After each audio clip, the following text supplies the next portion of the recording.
अस्सलाम वालेकुम रहमतुल्लाहि व बरकातुहू। मैं फजर की नमाज़ के लिए काबा शरीफ के सहन में बैठा हुआ था। दूसरी सफ़ में था और पहली सफ़ में कोई भी जगह नहीं थी। वहाँ पे अगर कोई भी शख्स आ रहा था तो पुलिस वाले उसको पीछे भगा रहे थे, जो सिक्योरिटी थी।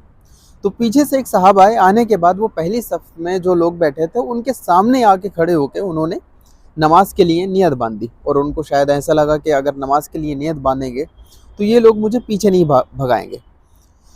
हालांकि ऐसा हुआ नहीं। एक पुलिस वाला आया, उसने इतनी ज़ोर से उनको नमाज की हालत में ही धक्का दिया कि वो पीछे जाके तीसरी सफ़ में जाके रुके।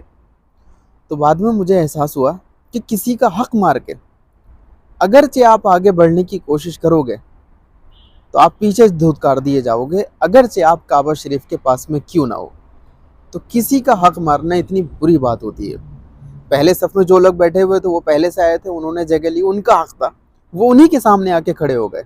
कि अल्लाह रब्बुल इज़्ज़त के नज़दीक हुकूकुल इबाद बहुत अहम है।